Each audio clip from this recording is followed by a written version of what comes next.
Menghargai keberagaman budaya dan ras dalam kehidupan berdampingan sangat penting untuk membangun masyarakat yang harmonis dan inklusif.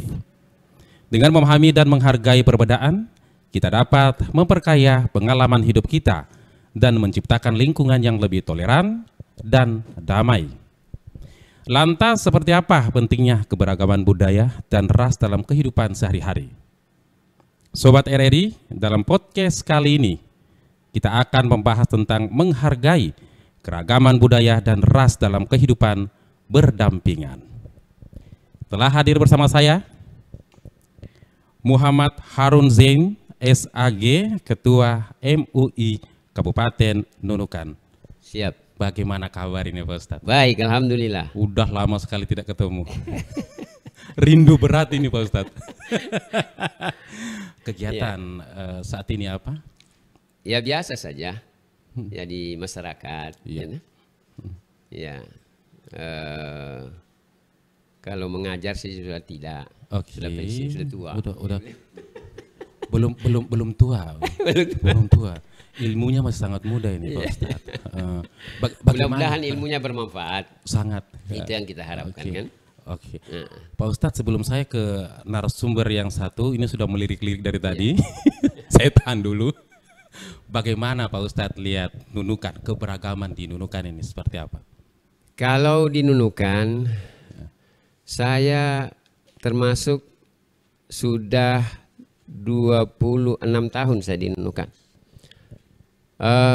Alhamdulillah semua suku ada di sini, mau dari Aceh sampai Irian itu di sini, apalagi Jawa, Sulawesi, ya. Tetapi hidup saling menghargai, khususnya saudara-saudara kita, ya, yang lahir hidup di Kalimantan dari leluhur, mereka menerima kita dengan baik. Saya kira ini adalah hidup berdampingan yang sangat kita hargai. Betul. Iya. Iya. Anugerah yang luar biasa. Iya, anugerah yang luar biasa. Beberapa waktu yang lalu pada saat kegiatan MTQ di tingkat kabupaten yang diadakan di Sembakung, saya duduk berdampingan begini dengan tokoh Tidung. Luar biasa. Ya, Pak Zulkarnain namanya. Ya, Zulkarnain. Kemudian kita berbincang, beliau bilang, alhamdulillah di Nunukan, termasuk di kecamatan-kecamatan, di desa-desa, semuanya kita bisa hidup dengan damai. Ya, seperti itu. Jadi Nunukan luar biasa. Manisnya dapat ya. Iya. Baik Pak Ustadz, ini belum apa-apa, kita sudah mulai panjang sudah nih ya. Kayaknya 30 menit tidak cukup nih. Oke, saya ke Rian Antoni SSMA, Dewan Pimpinan Pusat Laskar, Dewan Pimpinan Cabang Laskar Pemuda Adat Dayak Kalimantan. Bagaimana kabarnya ini? Alhamdulillah, puji Tuhan baik-baik. Aktivitas apa saat ini? Ya, saat ini saya masih aktif menjadi salah satu anggota DPRD Kabupaten Nunukan. Luar biasa. Keragaman di Nunukan, bagaimana Anda lihat saat ini? Ya, dari perspektif kami tentunya Nunukan ini luar biasa, Pak Ustadz. Karena kenapa? Jika ingin melihat Indonesia mini, versi mini, itu di Nunukan. Kenapa saya sampaikan seperti itu? Karena ada banyak suku di sini yang bisa hidup harmoni dalam bingkai persatuan ya, tentunya Pak Ustadz, di Pulau Nunukan. Dan saya bangga menjadi salah satu warga Nunukan karena hidup di tempat yang memang ini harmoni ya selama ini Pak Ustadz. Dan kita jauh dari isu-isu primordial dan sebagainya. Mungkin itu dari perspektif saya. Baik, bukan Anda saja yang bangga, Bang. Saya juga bangga. Oke, saya ke Pak Ustadz dulu Pak Ustadz ya. Pak Ustadz, pentingnya menghargai keberagaman budaya, ras dalam kehidupan berdampingan ini, Pak Ustadz, silakan. Itu hal yang sangat penting dan mendasar untuk menata kehidupan dan kebersamaan. Kenapa demikian? Indonesia ini menurut Undang-Undang Nomor 6 Tahun 1996 mengatakan bahwa pulau di Indonesia ini termasuk pulau di Nunukan. Pulau Nunukan ini adalah 17.508 pulau. Iya. Bukan kecil itu. Tidak ada di dunia yang punya pulau seperti itu kecuali Indonesia. Ya. Kemudian dari segi suku, ya, menurut portal informasi menyebutkan itu adalah memiliki 300 etnik di Indonesia. 300. Dan bahasa itu 715. Kemudian dari segi suku bangsa itu 1340 suku bangsa di Indonesia. Tetapi luar biasanya Indonesia ini khususnya Nunukan ya sebagai miniatur Indonesia yang mengcover semua suku, ya, bangsa, ras, ya, bahasa, budaya ada di Nunukan. Kita bisa hidup berdampingan dengan damai, ya, dengan damai. Tidak ada yang terusik di sini. Agamanya apapun juga, ya, sukunya apapun juga mata pencarian dan seterusnya. Itu biasanya akan muncul ria-ria kecil pada saat mau pilkada. Ya itu saja itu. Selesai itu sudah selesai. Itu warna. Ya warna. Dan itu saya kira membanggakan kita sebagai warga Nunukan khususnya, bahwa dari kita lebih kurang 200.000 penduduk di Kabupaten Nunukan ini, itu kita bisa hidup dengan tenang, ya. Apapun aktivitas kita, ya. Adapun kalau umpama ada kebijakan-kebijakan dan tindakan-tindakan yang sepertinya belum ada sampai meresahkan. Nah, ini yang kita banggakan hidup di Kabupaten Nunukan. Khususnya kita juga bangga dengan suku asli Nunukan, Dayak maupun Tidung, yang mereka bisa menerima keberadaan siapapun yang datang selama mereka melakukan kebaikan-kebaikan di dalam kehidupan bermasyarakat. Saya kira ini sangat baik. Artinya Pak Ustadz, Anda mau katakan bahwa kolaborasi, kerjasama, komunikasi baik antar umat beragama ini berjalan dengan baik? Berjalan, alhamdulillah. Alhamdulillah. Sepertinya apa yang disampaikan oleh seorang ulama yang sangat populer dan masyhur, itu ada 4 pilar untuk menyatukan umat ini, dan di Nunukan ini terwujud. Baik. Pilar pertama berdasarkan ayat yang saya bacakan tadi waktu sebelum beliau hadir. Itu ada kata lita'arafu, untuk saling mengenal. Baik. Lewat RRI kita saling mengenal. Yang tadinya kita tidak kenal, akhirnya kenal. Tadi saya bertanyakan sama beliau, Bapak di mana hariannya? Ternyata anggota Dewan. Cocok, Pak. Iya, alhamdulillah, ya kan? Nah, seperti itu. Saya pernah ke Krayan, sosialisasi dan seterusnya. Hanya Krayan Selatan ya saya belum ke sana. Kalau Krayan Induk sudah 2 kali. Kemudian apalagi di wilayah lain seperti Lumbis, Sembakung, Sebuku. Itu saya lewat organisasi, baik waktu saya masih di Basnas maupun di FKUB. Karena saya adalah anggota FKUB sudah sejak FKUB ada di Nunukan. Dan kita FKUB itu ada program senantiasa studi banding untuk merawat keberagaman di Kabupaten Nunukan. Kami pernah berkunjung tahun lalu di Kabupaten Tanah Toraja dan Toraja Utara. Toraja Utara itu umat Islamnya hanya 4%. Ya, selebihnya itu adalah Nasrani, Hindu, Buddha. Tapi Nasrani yang mayoritas. Kemudian ada satu hal yang sangat mungkin perlu kita juga copy paste itu. Ada namanya di sana dibentuk tongkonan. Tongkonan ini merupakan satu wadah semua tokoh agama, tokoh adat, tokoh suku, ras yang ada di sana itu ada di situ. Sehingga kalau ada muncul permasalahan langsung cepat diselesaikan di situ. Itu namanya tongkonan. Adat di sana. Luar biasa. Kita di Nunukan ini alhamdulillahnya kita bersyukur ada yang namanya FKUB. Forum Kerukunan Antar Umat Beragama.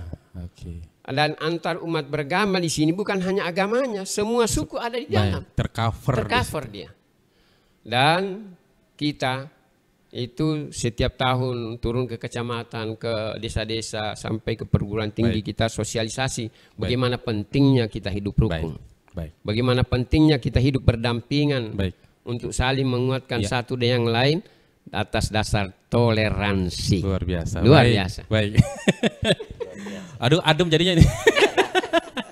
Kayaknya tidak boleh pakai AC ya. Saya ke Bang Rian ya.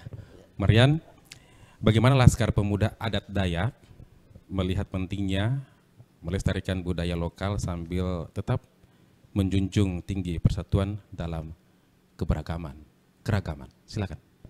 Ya, tentunya kalau bicara melestarikan adat dan budaya itu penting dan itu wajib kita lakukan. Tetapi yang perlu kita pahami di sini bahwa kebudayaan itu sendiri dinamis, bukan statis. Artinya ketika kita melestarikan adat dan budaya kita, tentu ini harus juga fleksibel, Pak. Dan harus menyesuaikan dengan perkembangan kondisi kekinian. Kalau kita kemudian melestarikan adat dan budaya kita yang mungkin sudah ada turun-temurun tanpa mengindahkan zaman begitu kan. Ini juga saya kira kurang begitu kurang bijak barangkali begitu. Begitu tepat, Pak. Karena misalnya dalam tradisi orang Dayak kan zaman dulu harus ngayau. Ini merupakan tanda kedewasaan. Bahkan kita kalau mau menikah harus ngantarkan kepala ke rumah calon mertua. Kalau itu diterapkan sekarang ya kan enggak mungkin. Ngeri juga ya. Makanya adat dan tradisi itu tentu harus dilestarikan. Tetapi yang harus kita pahami bahwa nilai-nilai adat dan budaya itu juga harus sesuai dengan konteks kekinian. Artinya tidak serta-merta kita harus melestarikan semuanya gitu. Saklek tanpa melihat kondisi kekinian begitu. Dan saya kira pentingnya juga melihat konteks kekinian. Kenapa? Karena pada dasarnya untuk konteks Kabupaten Nunukan kita ini sudah masuk kategori heterogen, Pak ya. Ada berbagai suku, berbagai ras. Makanya untuk melestarikan budaya-budaya lokal, tentu kita harus juga melihat kondisi di mana kita hidup di antara komunitas yang cenderung heterogen begitu. Nah, mungkin seperti itu.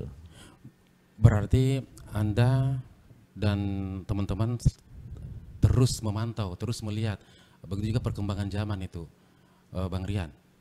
Oh iya, tentu. Kita juga melihat perkembangan.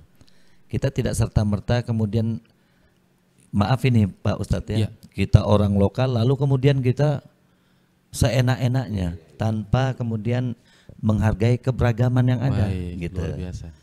Oleh karena itu selama ini kita juga berusaha bagaimana menyesuaikan diri dalam kehidupan kita yang dalam konteks Nunukan ini majemuk dan heterogen. Begitu pentingnya untuk menjaga kebersamaan itu ya Bang Rian ya. Tentu sangat penting, Pak. Kenapa? Kita ini kan mau hidup dalam bingkai harmoni, Pak. Kita nggak mau ada konflik, ada riak-riak, gesekan-gesekan. Dan selama ini memang kita berusaha untuk mensosialisasikan setidaknya kepada lingkungan kita bahwa heterogenitas itu tidak bisa diabaikan, Pak. Meskipun kita orang asli, penduduk asli seperti itu. Dan jangan sampai kemudian kita dengan mudah ini menstereotip Ya, etnik atau komunitas lainnya. Kan biasa ini Pak Ustadz, orang kita akan bicara negatif tentang orang lain, mengeneralisir. Padahal satu orang yang melakukan lalu kemudian kita mengeneralisir itu. Wah, ini kelompok yang ini jelek, kelompok yang ini bagus gitu kan. Nah, ini yang harus kita kita filter dan kita sosialisasikan bahwa kemajemukan itu penting. Kalau kita memang mau hidup dalam bingkai harmoni itu tadi. Mungkin begitu. Baik, saya ke Pak Ustadz lagi nih Pak Ustadz. Kita masih ngobrol nih. Pak Ustadz Anda. Iya, nanti saya minta perpanjangan waktu nih. Kalau ngomong soal keragaman ini, budaya ini tidak bisa habis-habis nih Pak Ustadz. Ada ada magnet gitu. Dari mata MUI sendiri Pak. Tentunya kalau NUI ini kan kalau berbicara otomatis konsep dasarnya adalah syariat. Oke. Ya kan? Baik. Maaf beliau. Ya. Jadi kalau konsep syariat kita akan merujuk kepada kitab suci Al-Quran sebagai rujukan utama dan apa yang dicontohkan oleh Nabi kita Muhammad SAW. Taruhlah Nabi pernah mengatakan bahwa kalau kau mengganggu orang yang tidak seagama dengan kamu, sedangkan mereka itu adalah masuk dalam kategori zimmi, maka sama engkau menyakiti dan mengganggu aku. Coba, ini adalah hidup berdampingan. Ya, seperti itu. Kemudian saya lanjutkan apa yang disampaikan ulama tadi, baru satu yang saya sampaikan. Itu ada 4 pilar yang harus dilakukan. Silakan, Ustaz. Yang pertama tadi saya sampaikan agar supaya kita saling mengenal. Baik. Dengan kita saling mengenal, ya mungkin budayanya kita kenal, kemudian struktur keluarganya kita kenal seperti apa, hubungan kemasyarakatannya seperti apa, itu kita kenal. Kemudian kita saling memahami. Jadi kenal dengan paham itu beda. Iya. Gitu? Iya. Karena kita kalau paham artinya itu lebih dalam. Iya. Masuknya kita. Artinya itu sudah masuk dalam kategori persahabatan. Iya. Gitu? Saling memahami. Dengan adanya saling memahami ini, maka akan muncul ya pilar yang ketiga. Apa itu? Saling ta'awun, saling menolong. Ya. Nah, inilah yang harus kita kembangkan, bagaimana kita hidup berdampingan, saling menolong. Kalau umpama gotong royong, jangan, wah itu kan orang Islam saja, sementara yang agama lain mengatakan, wah tidak usah kita terlibat. Padahal itu untuk kepentingan bersama. Bersama. Oke. Untuk kepentingan bersama. Baik. Ya. Maka ada ta'awun. Kemudian yang keempat, pilar keempat, saling melindungi. Iya. Itu penting sekali. Penting sekali. Kita saling melindungi antara satu dengan yang lain. Itu kalau ada sesuatu yang mungkin kita lihat itu tidak sewajarnya, kita nasihati.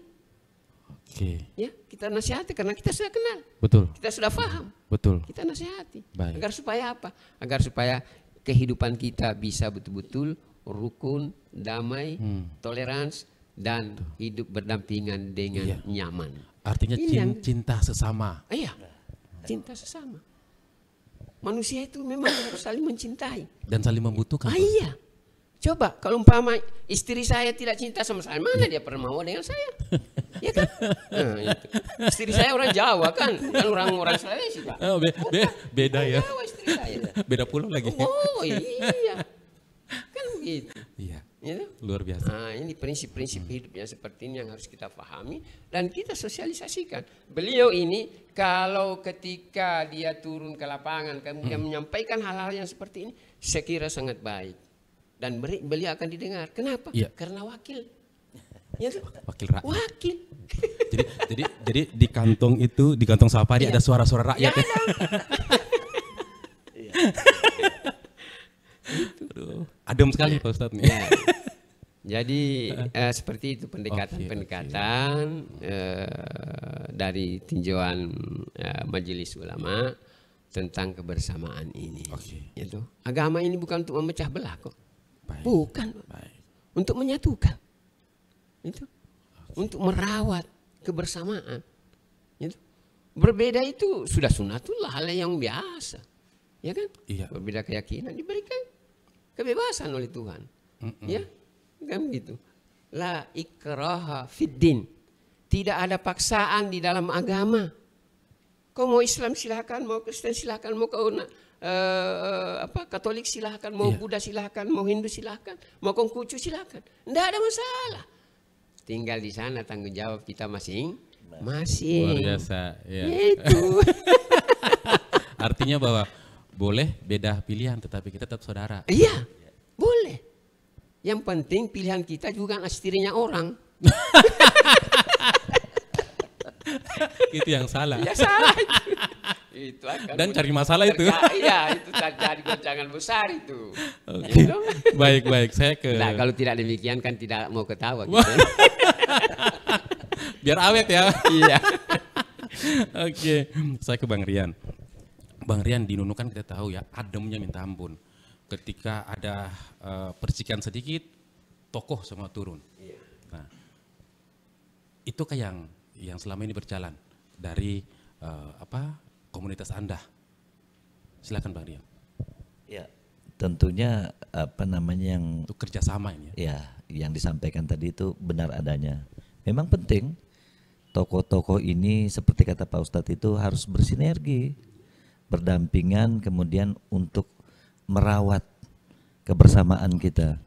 Tentu perbedaan itu banyak Pak ya, tetapi itu jangan dijadikan sumber perpecahan kita Pak. Pelangi itu indah karena berwarna-warni gitu. Ragam warna di situ. Tapi kemudian ini juga harus di-manage. Kenapa saya bilang di-manage? Kadang-kadang kan Pak orang-orang yang di bawah ini kadang-kadang juga tidak sepemikir dengan kita berdua ini Pak. Ya. Jadi kalau ada konflik sedikit itu kemudian dia dipolitisir menjadi hal yang luar biasa besar. Itu yang keliru. Itu yang keliru. Makanya saya kira penting ada wadah, misalnya kalau untuk untuk tokoh-tokoh agama ada FKUB Pak ya, Forum Kerukunan Umat Beragama begitu. Dan juga harus ada wadah untuk tokoh-tokoh paguyuban ini. Oh oke. Ya, saya kira penting sekali untuk secara berkala kemudian berkomunikasi ini. Bagaimana cara menjaga, merawat kebersamaan kita ini, keharmonisan kita khususnya di Kabupaten Nunukan begitu. Okay. Karena jangan sampai kita kecolongan gitu. Iya. Kita menganggap ini adem ayem, nanti ada percikan kita baru istilahnya itu gelabakan bilang orang begitu kan. Okay. Ini harus dijaga. Saya kira hidup di Nunukan ini luar biasa indahnya. Jangan sampai nanti ada riak-riak membuat ini tidak seindah yang sekarang Pak Ustadz ya. Mungkin begitu. Oke. Saya ke Pak Ustadz kembali. Dampak positif ya ketika kita sama-sama merawat keragaman. Ini tentunya banyak sekali Pak Ustadz. Nah, dari tanggapan Anda sendiri seperti apa? Jadi sungguhnya dari kebersamaan, dari keragaman itu sudah otomatis sudah dampak positif. Saya teringat beliau pada saat 2007 kalau nggak salah, ada sedikit riak-riak kecil. Saya berdua dengan kawan saya yang namanya Adi Rahmadani. Pada saat itu ada pemuda Dayak dekat dengan SMA sana, lupa saya namanya, sudah lama, belum pernah ketemu lagi. Pak Ustadz, izin Pak Ustadz kasih dekat lagi mic-nya. Iya. Oke, silakan. Jadi waktu itu kan datang dari luar Nunukan, datang dari luar Nunukan. Kemudian saya berkunjung bersilaturahmi dengan beliau malam hari. kemudian mengatakan kami di Nunukan ini dari suku Dayak tidak ada yang masalah. Ini yang mau datang ini orang provokasi kita dari luar. Betul. Waktu itu apa yang namanya burung apa itu namanya. Oke. Nah, seperti itu. Nah, setelah saya berkunjung ke sana, saya kumpulkan semua para ustadz dari semua organisasi Islam. Iya. Ya. Kemudian setelah itu kita putuskan untuk berkunjung ke Dewan. Datangi pada malam itu juga. Pada waktu itu ketuanya masih Pak Ngatijan. Oke. Saya dapati mereka agak marah saya waktu itu. Kenapa? Saya masih dapati masyarakat lagi resah, dia domino. Main domino. Saya bilang masyarakat resah begini. Bapak-bapak ini domino, tidak ada cari solusi. Iya. Nah, saya langsung bilang sama beliau, saya bilang bagaimana agar supaya kami difasilitasi untuk ketemu dengan Bupati. Oke. Kemudian? Dengan akhirnya besoknya kita ketemu dengan Bupati. Dan kita dapatlah solusi, alhamdulillah semuanya selesai. Semuanya selesai. Iya. Karena kalau 1-2 orang yang melakukan, membuat kita semua resah, itu kan tidak benar. Betul. Iya kan? Betul. Tidak benar. Maka kita harus tadi bagus diinisiasi itu. Kalau di Dewan diinisiasi itu seperti apa yang terjadi di Toraja tadi itu. Sehingga ada begitu itu langsung selain FKUB ada tokoh-tokoh di luar daripada FKUB. Sehingga bisa lebih kuat lagi bersinergi mengatasi persoalan yang berkembang di masyarakat. Saya kira ini sangat penting. Artinya tadi kalau saat ini kita diikat oleh tali. Nah, kalau sudah tambah kokoh lagi udah ganti dengan rantai. Jadi tidak bisa digoyang. Tidak bisa digoyang. Semakin cepat kita merespon sesuatu yang bisa memprovokasi kita di Nunukan ini, karena yang namanya juga setan tidak pernah berhenti tuh. Mana pernah lihat setan itu senang lihat kita bersatu? Mana? Tidak bahagia dia. Tidak bahagia dia. Nah, gitu. Jadi kita bagus itu diinisiasi saya kira agar supaya betul-betul kita saling menguatkan antara satu yang lain sehingga Nunukan semakin ke depan semakin lebih baik. Itu yang kita harapkan. Baik, saya ke Bang Rian lagi nih Bang Rian.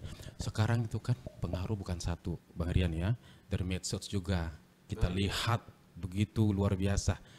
Nah, dari Laskar sendiri bagaimana untuk mengantisipasi hal-hal buruk yang bisa saja terjadi ke depan, khususnya anak muda ini yang gampang-gampang terpengaruh. Bang Rian silakan. Ya, jadi kalau di di internal kita, saya selaku ketua cabang ini terus meminta anggota ini Pak mensosialisasikan pentingnya untuk menjaga keberagaman dan tidak mudah terprovokasi. Begitu. Karena kenapa? Kalau kita lihat sekarang ini Pak Ustadz, medsos macam-macam ngomong, tapi itu kemudian kembali kepada kita. Tingkat kecerdasan kita kemudian memfilter informasi yang ini benar dan perlu disikapi atau sebaliknya. Ini kita perangi Pak. Perangi bukan dalam artian ini dalam konotasi kita perangi hoax dan sebagainya yang bisa memecah belah kita. Harus Pak, menurut saya kita perangi. Karena kenapa? Sekarang ini di zaman IT ini Pak ya. Ada story WA, ada medsos macam-macam modelnya. Ini kan mudah sekali orang memberikan informasi-informasi yang bisa memecah belah kita. Dan untuk melawannya, saya kira bukan menjawab itu di medsos, melainkan memperkuat masyarakat kita, memberikan edukasi kepada masyarakat kita, kemudian mensosialisasikan bahwa pentingnya untuk memfilter informasi-informasi yang seperti itu dan pentingnya kecerdasan emosional kita menerima informasi-informasi yang semacam itu begitu. Jadi intinya kembali ke kita, kalau di lingkungan Laskar kita perkuat anggota kita untuk tidak mudah terprovokasi dengan informasi-informasi yang bisa memecah belah. Selain itu juga kami berusaha untuk terus mensosialisasikan bahwa keberagaman itu indah, Pak Ustadz ya. Artinya bahwa Laskar ini udah memperkuat personil dari akar rumput. Betul, betul. Biar kokoh begitu. Iya. Oke, Pak Ustadz. Saya ke Pak Ustadz lagi nih. Bagaimana mengatasi konflik yang timbul dari perbedaan budaya dan ras dalam masyarakat ini? Jadi sudah disampaikan juga tadi oleh saudara kita terkait dengan persoalan konflik-konflik yang bisa ya terjadi di tengah-tengah masyarakat. Pertama, tentunya tidak terlepas dari kebersamaan yang ternodai. Iya. Ya. Kemudian yang kedua, mungkin ada prinsip ketidakadilan. Oke. Ya, di dalam hidup bermasyarakat. Ada diskriminasi. Nah, maka hal-hal yang seperti ini harus kita antisipasi. Oke. Baik. Agar supaya itu tidak berkembang. Karena saya sudah katakan tadi bahwa kebatilan itu ada pendukungnya. Setan itu ada pendukungnya. Ya, al-haq itu juga ada pendukungnya. Kebenaran itu ada pendukungnya. Ini face to face. Tinggal kita berpihak kemana. Gitu? Iya. Agar supaya antara kebatilan itu tidak muncul ke permukaan, maka mari kita saling merangkul untuk kebaikan. Luar biasa. Ya toh? Untuk kebaikan bersama. Iya. Karena kalau itu tidak dilakukan, maka ini bisa menjadi potensi gesekan di tengah-tengah masyarakat yang disharmoni nantinya. Padahal kita ingin hidup itu tenang, damai, ya. Mau tidur seperti beliau jam 4 juga tidak ada masalah. Aman ya. Aman. Betul. Gitu? Nah, seperti itu. Dan itu yang terjadi di Nunukan. Iya. Nah itu. Jadi saya juga sedikit khawatir beliau. Ini saya juga sampaikan sama pihak kepolisian. Anak-anak muda kita, remaja, dengan HP. Mereka main itu, saya bangun jam 3 subuh itu. Mereka masih ada yang berbincang-bincang di situ. Di mana nih Pak Ustadz? Di jalan-jalan? Di jalan. Di jalan pas dekat rumah. Di jalan Muhammad Hatta. Baik. Oke. Saya sampai bilang sama pihak kepolisian. Saya bilang, Pak, coba yang begini ini ya kan ada pihak kepolisian itu yang sepertinya patroli dan seterusnya. Dinasihatilah pulang kalian. Ditanya apa kalian pelajar apa enggak. Karena ini adalah masa depan. Ya kita ini sudah tua-tua Pak. Ya. Apalagi saya ini sudah 66 tahun. Jadi sudah tua. Tapi Nunukan masih butuh Anda Pak. Masih butuh ya. Sudah tua. Seperti itu. Maka usia kita membutuhkan kaderisasi, regenerasi. Ya. Untuk melanjutkan kebaikan-kebaikan ini. Karena kalau mereka itu dikendalikan oleh hal yang seperti itu, buruk gimana nasib ke depan? Gitu. Ini perlu untuk mengantisipasi hal-hal yang negatif ke depan. Luar biasa. Saya punya pengacara sudah angkat tangan dari sana dari tadi Pak Ustadz. Saya pikirin 30 menit tidak cukup lah. Nanti kita protes ya Pak Ustadz ya. Karena kalau saya kira justru itu saya banyak-banyak tulisannya ini. Itu saya kira mungkin sampai duhur ini perbincangannya. Saya sudah bilang sebenarnya nih kalau ngobrol terkait keberagaman ini tidak selesai, tidak cukup itu. Tapi nanti pasti ada. Tapi insya Allah dia juga nanti panggil di RRI. Baik. Closing statement saya dari Bang Rian. Silakan. Saya ingin Anda sampaikan sesuatu bekal barangkali untuk pemuda-pemudi di Nunukan. Silakan. Bagi masyarakat Nunukan secara umum, baik itu pemuda-pemudi dan berbagai untuk generasi di Nunukan ke depannya, tetap jaga persatuan, jaga kebersamaan, meskipun kita hidup dalam keberagaman. Oke. Karena beragam itu indah, Pak. Iya. Buktinya pelangi itu indah karena dia berwarna-warni. Jangan pernah jadikan perbedaan keberagaman itu justru menjadi sumber konflik kita.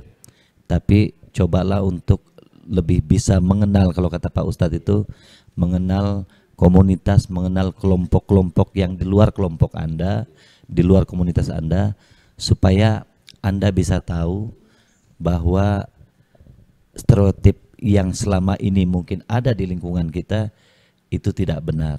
Oke. Nah, mungkin begitu. Tetap jaga persatuan, Ya. jaga kebersamaan supaya kita bisa hidup di Nunukan dengan nyaman, dengan tenang, tidurnya juga bisa enak. Wah. Ya, Pak Ustadz ya. Terima kasih. Biar pelanginya tetap cerah ya. Iya, betul. Oke, silakan Pak Ustadz. Anda.